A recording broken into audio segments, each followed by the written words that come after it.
El mundo en un bocado, un viaje gastronómico a través del tiempo. El mundo en un bocado.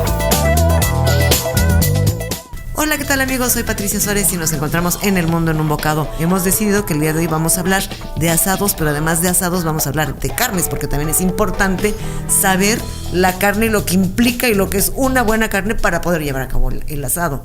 Así que en esta ocasión me acompaña el chef Federico López. Fede, ¿cómo estás? Y además pues traes un invitado importante. Hola Pati, ¿cómo estás? Yo encantado, como me encanta estar de este lado del micrófono. Y efectivamente te traigo un gran amigo. En el mundo de los cocineros y de los chefs, yo creo que hay especialidades, y cuando yo tuve la fortuna de conocer a nuestro invitado del día de hoy, definitivamente para mí es un punto de referencia para cualquier tema relacionado con la carne.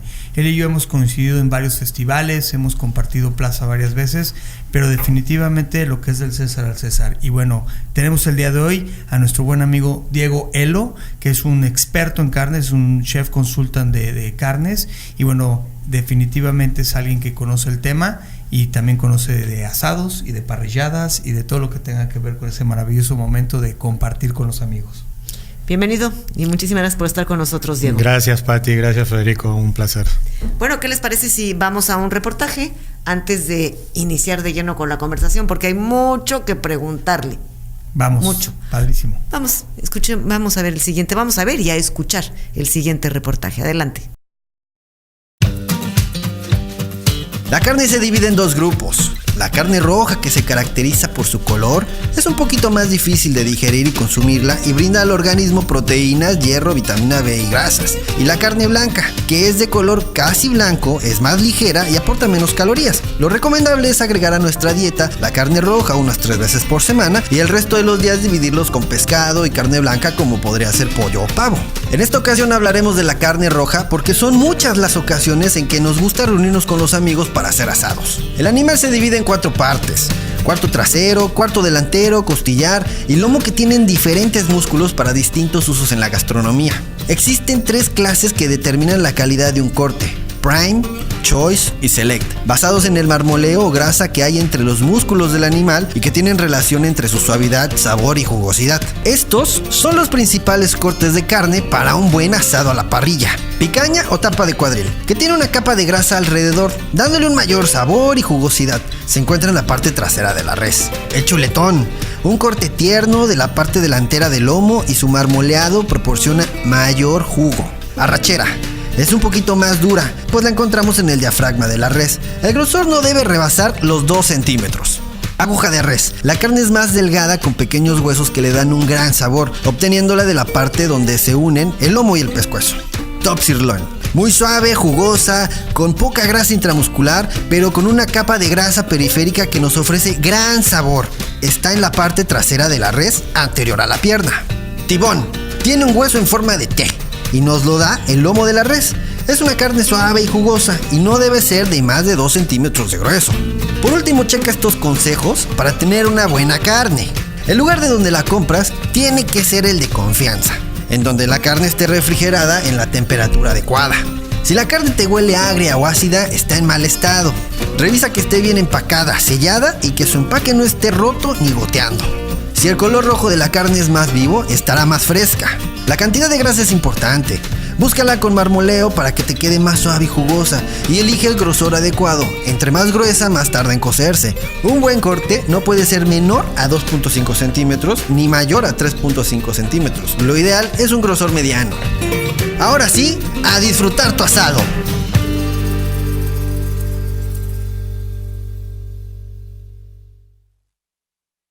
Bueno, y después de este reportaje, pues sí se antoja, ¿no? Un asadito en fin de semana, de partir con los amigos. Definitivamente. Y bueno, y yo creo que es algo que Diego, no nada más por ser especialista en carnes lo conoce muy bien, sino que además es argentino. Y entonces, bueno, los asados argentinos tienen una fama maravillosa. Pero yo creo que ese es el punto de partida. Yo creo que sería bueno ahorita preguntarle a nuestro invitado cuál es la diferencia entre una parrillada o asado argentino, una carne asada mexicana, un barbecue, y un barbecue al estilo americano o al estilo digamos de nuestros amigos del norte de América, que hacen los asados de carne completamente diferente. Mi queridísimo amigo, bienvenido al programa. Oye, Gracias, perdón, Fede. y además incluso debe haber diferencia entre un asado uruguayo y un asado argentino, ¿no? Sí, sí las hay diferencias entre todos. Ajá.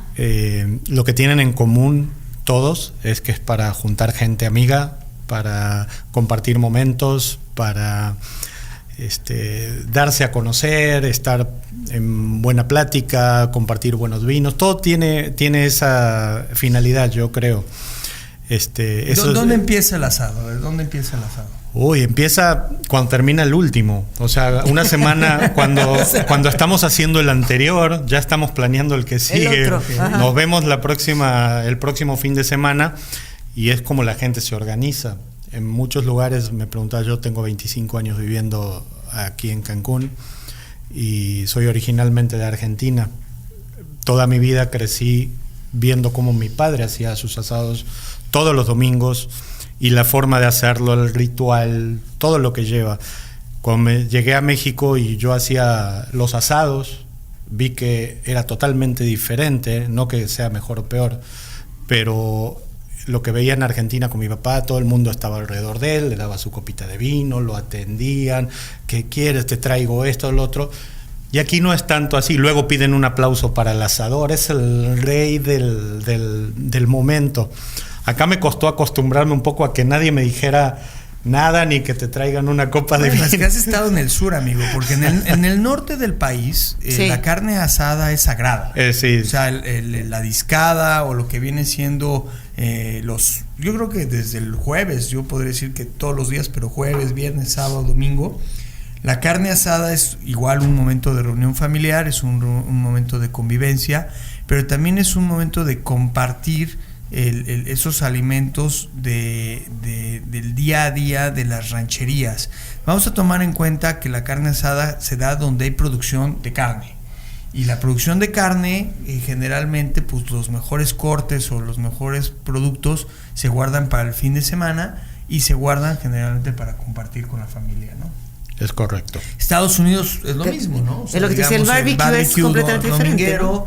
Las hamburguesas allá puede ser en dos categorías, podría ser en la categoría más de hamburguesas, hot dogs o alguna parrillada muy sencilla, o cortes. Ahí la gran diferencia es que ya son cortes gruesos, ribeyes, New Yorks, porterhouses, que ya son mucho más apegados también a un corte americano, así se le llama, de economía. O sea, hay dinero de por medio, ¿no? Pero yo estaba platicando anteriormente también con Diego y le preguntaba, por ejemplo, un barbecue es diferente, y me explicaba que hasta el tiempo es completamente diferente de la cocción de todo esto. O sea, un barbecue es muy rápido. Sí, por lo general, yo lo que te comentaba, Patricia, es que yo uso, al haber estado mucho tiempo acá en México y haber tomado muchas capacitaciones en Estados Unidos y Canadá sobre carne, trato de adaptar diferentes métodos de cocción para el producto ideal. En Argentina lo que se hace, el asado es, y vamos a las diferencias ahora, se necesita mucho tiempo, se hace como también lo he platicado con Federico en otras ocasiones, el ganado allá por lo general no es de engorda, es de libre pastoreo, mayormente, ganado joven, entonces la carne no es tan suave quizás como una carne de engorda de Estados Unidos, que lleva 2 años al momento del sacrificio, que tiene marmoleo, que es la grasa intramuscular, y es lo que permite a la barbecue de Estados Unidos o en Canadá hacer cortes en 3 minutos. Porque son muy suaves. Son suaves, es buena calidad.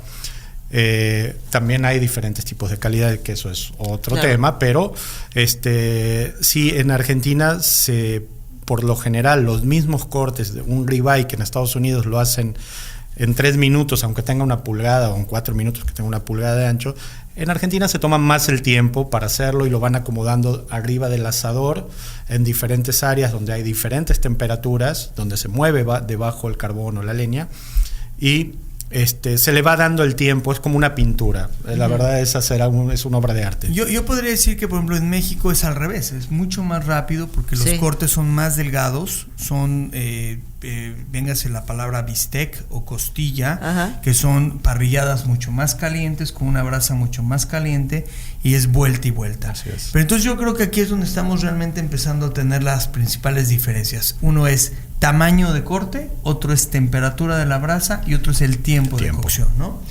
Pero bueno, vamos empezando a generar diferentes ideas y también tenemos calidades. Entonces vamos a empezar a diferenciar cada una de ellas, ¿no? Muy bien, pero ¿qué les parece si antes de diferenciar todo esto vamos a un corte y regresamos?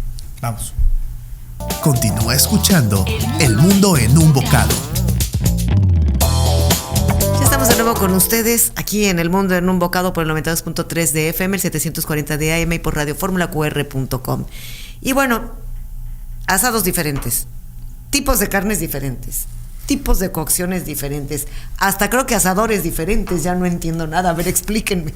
Yo creo que eso es lo que hace la magia de la parrilla o la magia del asado, ¿no? Cada parrillero domina diferente el fuego, domina diferente la temperatura en la que quiere cocinar, y eso es lo que también hoy en día diferencia de un estilo de parrillada a otro estilo de parrillada.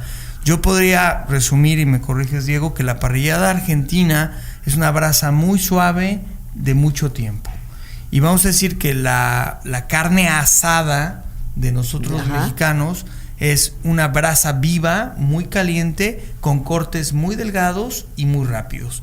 Hoy en día, obviamente, ya hay parrilladas con cortes de mayor gramaje o de mayor tamaño que requieren de tiempo, y se ha puesto de moda la picaña, por ejemplo, o ribeyes o cosas por el estilo. Pero hablando de carne asada, de chuleta, de costilla, de lo que vienen siendo cortes delgados, tiene que ver con mayor rapidez. Y si nos vamos a Estados Unidos, allá desde el carbón, la mayoría del carbón puede ser desde estas croquetas prefabricadas, brisquetas, que realmente la brasa es muy uniforme, pero no genera mucho fuego, a maderas de mezquite o de hickory o de algún tipo de madera dura que genera sabor. Pero vamos a concentrarnos ahorita en qué es la calidad de la carne y cuándo diferenciamos, porque si yo me voy al asado mexicano, yo tenía entendido que empezó como estas vacas o ganado que trabajaba todo el día, que era un ganado maduro, que un ganado de edad, y cuando llegó el momento de sacrificarlo, pues se sacrificaba y se repartía la carne entre los pueblos y la comunidad y se hacía el asado. Hoy en día ya hay grados de calidad, ¿no? Pero es diferente. No, bueno, y además, ¿cómo la reconoces?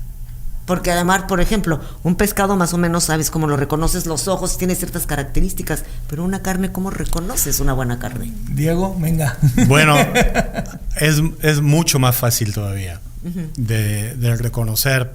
Pasa que traemos ideas que nuestros padres tenían, o nuestras abuelas cuando nos cocinaban. Ir a la carnicería, se pensaba que la carne fresca, recién matada, era lo mejor.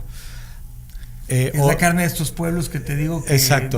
van al matadero y reparten la carne completamente en el momento, y ahí se empiezan a repartir entre la comunidad, ¿no? Por eso ese tipo de carne había que o ahumarla, o había que enchilarla, o había que... ¿Por qué? Porque salarla porque sal asesina y salen muchos cortes, porque no era una carne de gran sabor. Era una carne que había, por eso mucha gente dice, no, yo quiero bien cocido, porque toda la vida comieron en su casa bien cocido. A mí me ha tocado trabajar para compañías de carne y hacíamos todo, por ejemplo, todos los viernes hacía yo una degustación para los empleados, para que comieran, y muy pocos me decían término medio, todos querían 3/4 para arriba. Le digo, ¿por qué no probamos, ya que estamos con una gran calidad de carne, pruébenla así? Y vieran cómo aceptaban, y me preguntaban, me dice, ¿y por qué yo tenía la idea de que el bien tenía que ser bien cocido? Le digo, te está pasando, es algo cultural, que heredamos, cultural, que a mí me pasaba también, y en mi casa comía el bistec bien cocido, claro, con quizás adobos, con cosas porque la carne no era de la mejor calidad. Entonces, hoy habiendo carne con grados de clasificación que podemos comer hoy la misma carne que vamos a comer dentro de una semana y así dentro de un año, si vamos y pedimos ese grado de calidad de carne. ¿De qué dependería que una región tenga mejor carne que otra? Hablando de regiones que tienen carne ambas. Vamos. Es muy interesante la pregunta. Aquí vamos a hablar de dos tipos de ganado. Correcto. Vamos a hablar de lo que se conoce como Bos indicus y Bos taurus.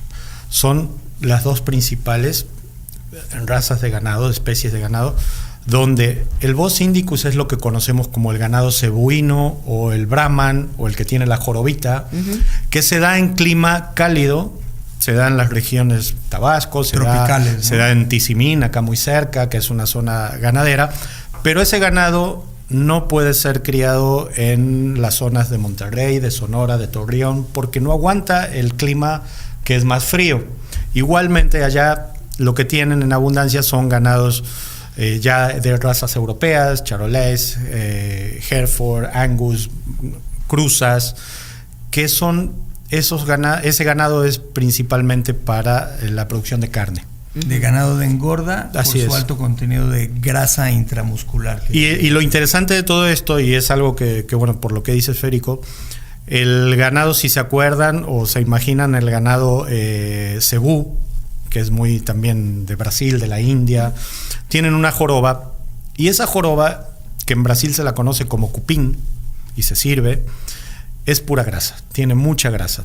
Toda la grasa, esa tiene una causa por estar ahí, que es el animal enfrenta situaciones de posibles sequías, de posibles hambrunas, y necesita guardar una reserva de grasa, y lo hace en su joroba, no en los músculos. El animal europeo lo hace también, como lo hacemos nosotros también cuando comemos de más, va a la papada, va a la barriga. Como nosotros también acumulamos grasa. Es igual, lo guardamos por algo, porque el cuerpo entiende que vamos a enfrentar una situación límite. El animal es lo mismo, pero el animal europeo, en vez de mandarlo a una joroba que no se le forma, lo manda hacia los músculos. Ese exceso de alimentación, sea de grano, por lo general es grano, porque cuando está de libre pastoreo, es como los vegetarianos, no les pasa nada, los veganos, no engordan tan flacos porque eso no te hace engordar. Y además, la acumulación en invierno, el mismo cuerpo empieza a acumular grasa por el clima, ¿no? Para protegerse, y eso es lo que hace que tenga mejor calidad, que sea diferente una parrillada en Torreón, sea en Monterrey, o hablemos en Tabasco, o hablemos en Yucatán. Claro, porque los que tienen fama son Chihuahua, Sonora, ¿no? Más sin embargo, los que tienen mayor producción se encuentran en Veracruz, en San Luis Potosí. Pero entonces, son otro tipo de ganados. Aquí hay algo importante mencionar, y como paréntesis: grasa es igual a sabor. Claro. O sea, eso, claro, nuestros radioescuchas y la gente que nos está viendo tiene que grabarse eso. Grasa es igual a sabor. Entonces, cualquier cocinero, cualquier chef, cualquier gente que sabe parrilla, sabe que donde hay grasa va a encontrar sabor. Entonces, los ganados del sur, los ganados de zonas cálidas, pueden tener este músculo tal vez hasta más relajado, más tranquilo, pero no tienen la cantidad de grasa. Y si llegan a tener la cantidad de grasa es por un sedentarismo, no porque realmente están moviéndose mucho la vaca en pastoreo. En el norte, y específicamente Estados Unidos y Canadá, son países que además de alimentarlos con una mezcla de granos y una mezcla de alimentos para que haya engorda, también tienen climas extremos, y esto hace que generen mucho más marmoleo, grasa intramuscular y por lo tanto más sabor. Entonces, aquí viene un poco la premisa a lo que nos estás preguntando: ¿de dónde viene la calidad de la carne? Se hace por la medición de grasa intramuscular que tiene el ganado. Y se hace entre la tercera y la cuarta, entre la 13ª y 12 y 13. 12 y 13ª costilla. Ajá. Se hace un corte, y ahí pues los inspectores de calidad generan lo que es la certificación del grado de calidad de ese ganado. Sí, ¿cuánto se mide el marmoleo por pulgada cuadrada en el ojo del ribeye? Ahora, yo me acuerdo que antes,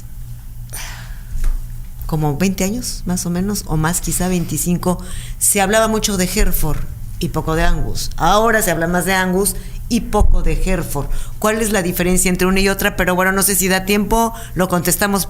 Sí, a ver. Es muy rapidito. En los años 70, sí, Hereford era lo más consumido en Estados Unidos y Angus no era conocido. Se juntan la Asociación de Ganaderos de Black Angus y dicen, ¿qué hacemos? Y en ese entonces era muy famoso lo que era el marketing. Dijeron, creemos una marca con apoyo. Sale lo que es la marca Certified Angus Beef, que es la más conocida de marca Angus que hay, porque hay varias, pero esa marca es la que empezó a desarrollar un programa de lealtad, un programa de seguimiento, de trazabilidad, de calidad, ponerle más parámetros de calidad a la carne, y es la que inició. Eso levantó lo que es la venta de marca Angus. Y, por ejemplo, algo que es muy importante es que, por ejemplo, Canadá y Estados Unidos son los únicos 2 países en el mundo que tienen esa certificación de grados de calidad y que de alguna manera tienen esa trazabilidad para ser dirigida directamente a los restaurantes y de ahí a los consumidores. Muy bien. Vamos ahora a nuestro tip de etiqueta y regresamos con más. Para disfrutar plenamente de un alimento es conveniente conocerlo. Aquí te presentamos 6 datos sobre la carne. Número 1. Existen varios tipos de carnes. Las más consumidas son la de vacuno, cerdo, oveja y cordero, conejo, la de pollo y otras aves, y la de pescado. Número 2. Si eres el anfitrión, recuerda poner las herramientas adecuadas en la mesa, iniciando por un buen cuchillo de carne para cada comensal. Número 3. La buena educación indica no revolver la fuente de donde te sirvas buscando los trozos preferidos, ni los que están más alejados de ti. Número 4. En tu plato, parte la carne conforme la ingieras, no toda a la vez. Número 5. Si te tocó un pedazo de carne muy duro o difícil de cortar, déjalo en el plato, no forcejes con él. Número 6. Si al final de comer requieres usar un palillo, que sea en privado, nunca en la mesa. En busca de un consumo responsable, te invitamos a conocer el origen y todo el proceso que implica que la carne llegue a tu plato. ¡Buen provecho! Estamos de nuevo con ustedes en El Mundo en un Bocado por el 92.3 de FM, el 740 de AM y por radioformulaqr.com. Y bueno, yo creo que es importante además saber qué es Angus. Oímos mucho de Angus y que la carne Angus y que el Angus es muy famosa y que hay que comprar Angus. ¿Qué es el Angus? Bueno, como lo dijo mi amigo Diego, es una marca. Bueno, es un tipo de ganado, pero hoy en día lo que es una marca. Entonces tú puedes encontrar una hamburguesa en un autoservicio que tiene ganado Angus. Ajá. Y que también puedes encontrar en un restaurante de especialidades una carne Angus. La pregunta es, ¿cuál tiene mayor calidad y menor calidad?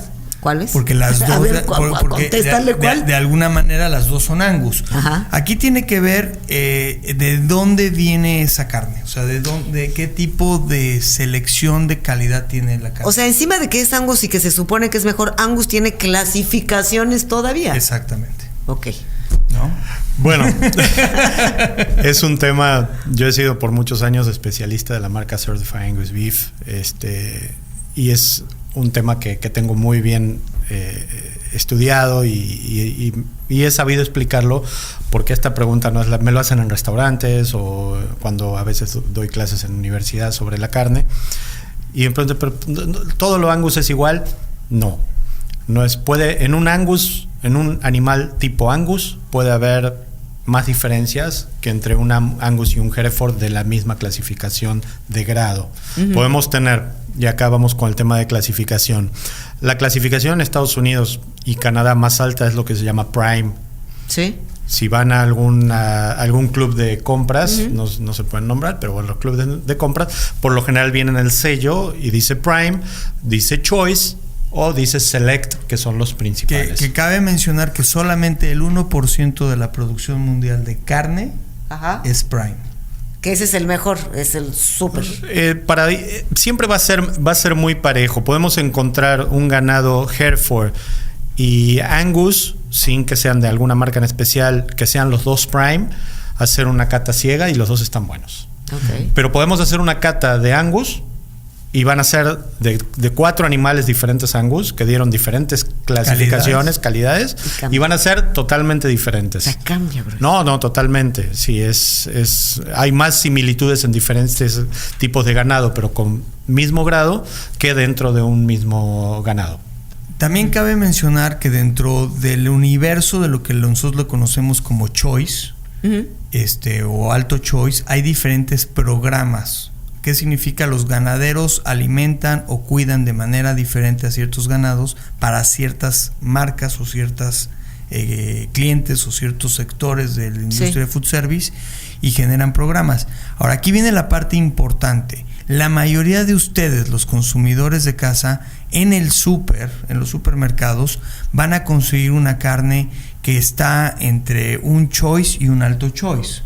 La mayoría. Pueden seleccionar algo que le llaman select, pero no te lo van a decir como select, que generalmente se va a carne molida, o se va a carne en cubos, o carne para estofado, o es carne que no tiene un cierto grado de, vamos a llamarle, un corte de corte americano o corte para asar como tal. Un ribeye. Existe otra categoría que es utility, que es mucho más baja, que generalmente se va para carne para alimento de mascotas o se va para alimentos procesados. Pero aquí viene la parte importante. Dentro de la clasificación choice tenemos diferentes rangos entre choice, alto choice y programas específicos, y hay programas que se acercan al prime. Entonces es importante que conozcan esa carne.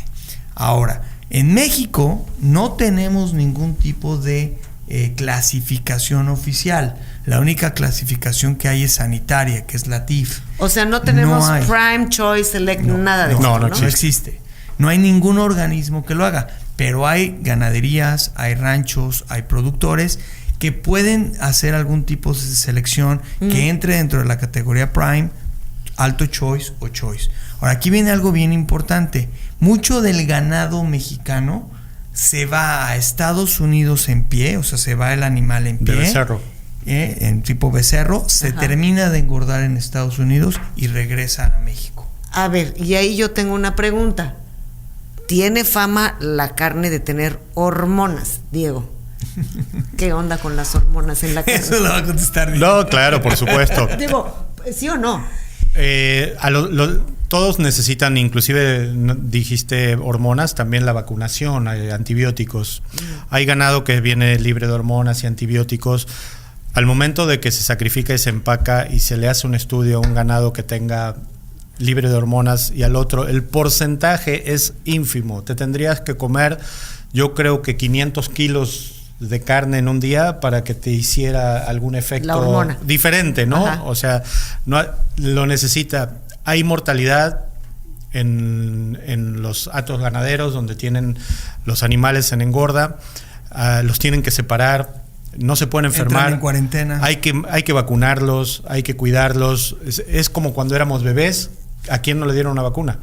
Sí, claro, y nos daban vitaminas y nos daban calcio y nos daban... Mira, en el caso de la carne canadiense, que es lo que yo más conozco, hay un programa de trazabilidad muy fuerte y muy estricto que lo hace el gobierno de Canadá por salud. No lo hace por la parte comercial, lo hace porque son partes de sus estándares de su programa de salud en el gobierno. Entonces, desde que el ganado nace o desde que está en padre e hijo, empieza una trazabilidad hasta que llega a la caja al restaurante. Eso es muy importante hoy en día y muchas de las compañías están apostando hacia trazabilidad, pero también tiene que ver con precio.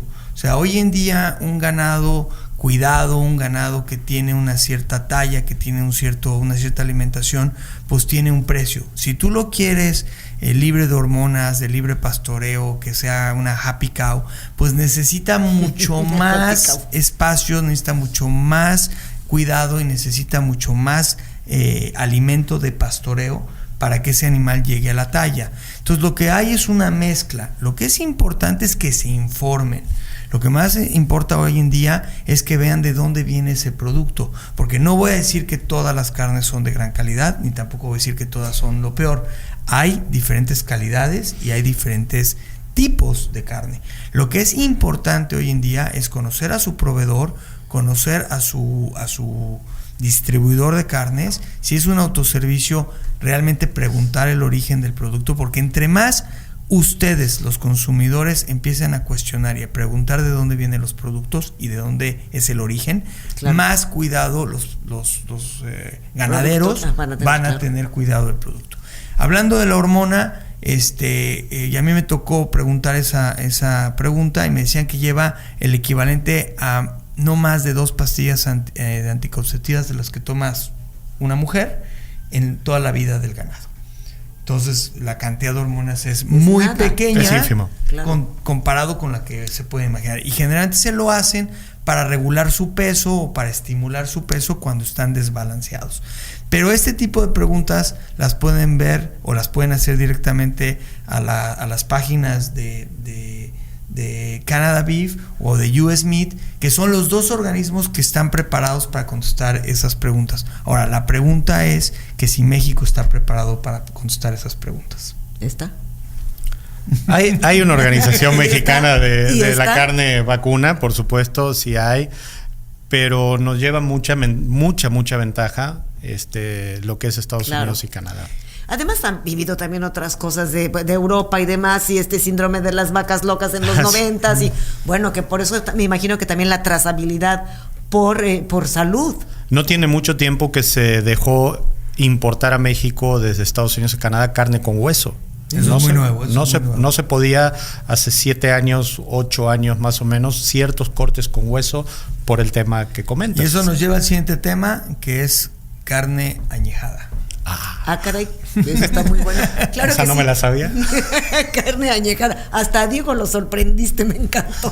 Muy bien. Bueno, vamos ahora a nuestra cápsula o a nuestra sección de sommelier, precisamente con Ariel Morales, y vamos a ver con qué nos va a aconsejar maridar estos maravillosos asados.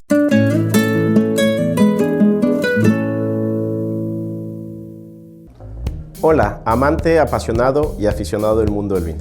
Mi nombre es Ariel Morales, soy el especialista en vinos del Hotel Secrets Divine Cancún. Tengo 18 años en esta gran profesión y el día de hoy te traigo un tema que te va a súper encantar. El maridaje de los asados. Cuando nosotros hablamos de los asados, obviamente tenemos que inclinarnos a 2 países, Argentina y Estados Unidos. Sin embargo, aquí lo más importante no es tal vez lo que nosotros vamos a cocinar en el asado, sino cómo lo vamos a acompañar. Afortunadamente, cuando nosotros hablamos de maridaje, tenemos que hacer mención que el maridaje es la fusión, ¿no?, o el matrimonio de 2 cosas, alimento y bebida. En este caso han aparecido muchísimos tipos de maridaje hoy en día, maridajes con cerveza, maridajes con tequila.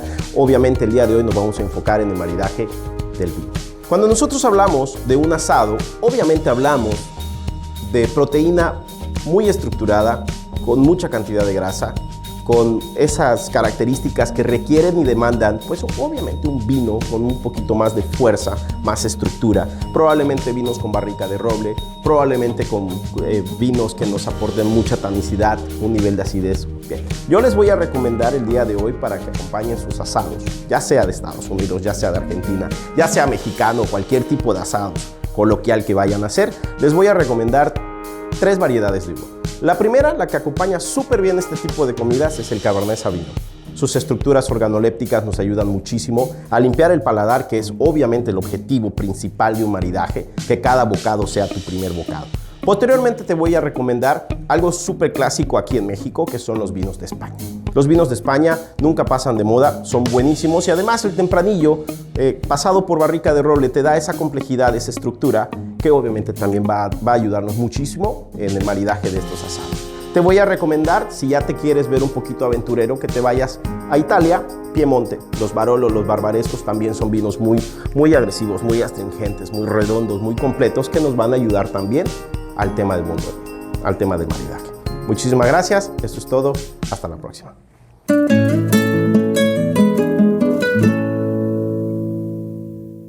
Nuevamente con ustedes en El Mundo en un Bocado por el 92.3 de FM, el 740 de AM y por radioformulaqr.com. Además, se me había olvidado darles el teléfono que tenemos en el estudio, que es el 193-0200. Llámenos Critíquenos, corríjanos, sugiéranos, todo lo que usted quiera aquí en El Mundo en un Bocado, que para eso estamos. Bueno, y estamos con este tema de la cocina de carnes, de los asados. Y algo que es muy importante y que también creo que hay mucho mito, como en las hormonas y demás, es en la forma de conservar la carne, de refrigerarla. O sea, una vez que compras quizá un paquete para no sé cuántas personas y nada más eres tú o 2 personas y tienes que guardarla, ¿cómo se hace? Yo creo que vamos a partir, ¿no?, de cuando la carne, vamos a hablar de Estados Unidos o de Canadá, que son los productores de mayor calidad. El animal nunca ha sido congelado. O sea, lo matan, el animal pasa a la planta de procesamiento, se hace por los cortes primarios, secundarios o lo que se tenga que hacer, y la caja pasa a una bolsa de alto vacío, y esa bolsa se pone en un tráiler, en un camión, y empieza el recorrido al distribuidor. Generalmente son 2 semanas, o sea, debe ser de 12 a 15 días promedio, que esa carne se está madurando en lo que se le llama una maduración húmeda, que es una maduración dentro de la misma bolsa, y la carne pasa de su rigor mortis, que es un estado duro, a un estado de relajamiento y un estado de maduración de las enzimas. Cuando llega la carne al distribuidor, a la carnicería, al supermercado, ahí es donde empieza el despiece, o sea, se empieza a procesar de cortes primarios a cortes secundarios o terciarios o cortes comerciales, y ahí es donde la carne se congela. Hay ahorita mucha tecnología para congelar carne, IQF, túneles de ráfaga, hay máquinas mucho más precisas que antes para congelar sin cristales, y es donde la carne para en ese momento su maduración, para su proceso de añejamiento, y entonces la carne pasa a la estantería de congelación, y ya sea que llegue al restaurante, al hotel o a la casa de ustedes, ya sea descongelada o fresca. La carne fresca como tal tiene que venir directamente del rastro. Sí. Hoy en México, me gustaría que Diego hablara un poco más de ese tema. ¿Qué pasaba con esa carne que era con hueso, que estaba prohibido venir a México por una cuestión sanitaria? Y hoy en día, para aquellos restaurantes que les gusta la carne añejada, necesita forzosamente tener hueso la carne para que entonces la enzima pueda ser, perdón, tiene que tener hueso o sin hueso, pero nunca debe haber sido congelada para que la enzima pueda realmente hacer el proceso de añejamiento. Sí, lo que hace la congelación, y más que nada la congelación a ráfaga, que se le llama, que es a menos 40 grados y con túneles de viento, es parar ese proceso de creación de cristales cuando se congela, que pueden dañar las fibras. Entonces, cuando se hace una congelación correcta, como dice Federico, el proceso de añejamiento empieza desde que sale de la planta empacadora.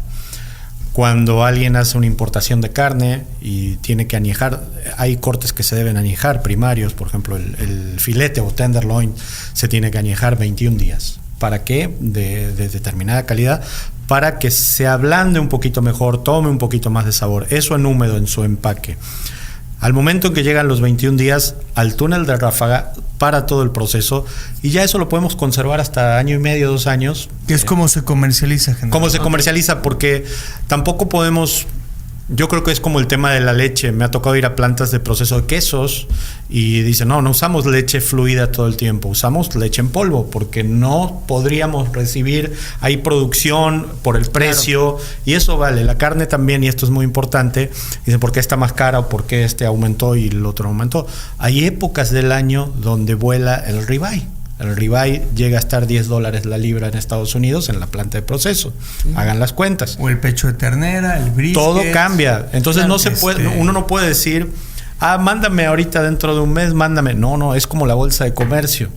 Entonces es muy complejo el tema de la carne. Volviendo a lo de añejamiento, luego viene lo que es el añejamiento en seco, que se conoce como dry age, que está tan de moda. Hoy se pueden ir a supermercados que tienen sus camaritas de refrigeración para dry age, y ahí lo que implica es quitarle el empaque, dejarlo a una temperatura controlada, que son más o menos 2 grados, entre 0 y 2 grados, por días, pero sin nada que proteja a esa pieza, por lo general subprimaria o primaria, que va a ser como el proceso de los jamones. Va a desarrollar sabores organolépticos y va a darle mucho más profundidad a la carne. Pero hoy en día el tema... ¿Qué es un sabor organoléptico? Tienes unamis, tienes sabores mucho más intensos. A nuez. Y olores, que esa capa que puede llegar a tener hongo, se le quita, pero el interior de la carne tiene un color y una sabor. Es como el proceso de los jamones ibéricos. Ya. Que se le pone genera un hongo en la parte de afuera.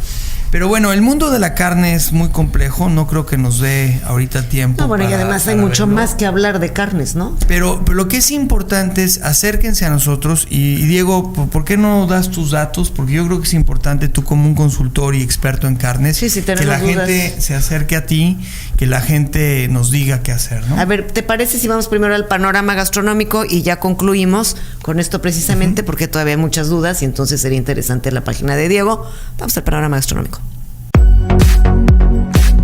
Buenas tardes. Festival del Queso en Ocosingo, Chiapas.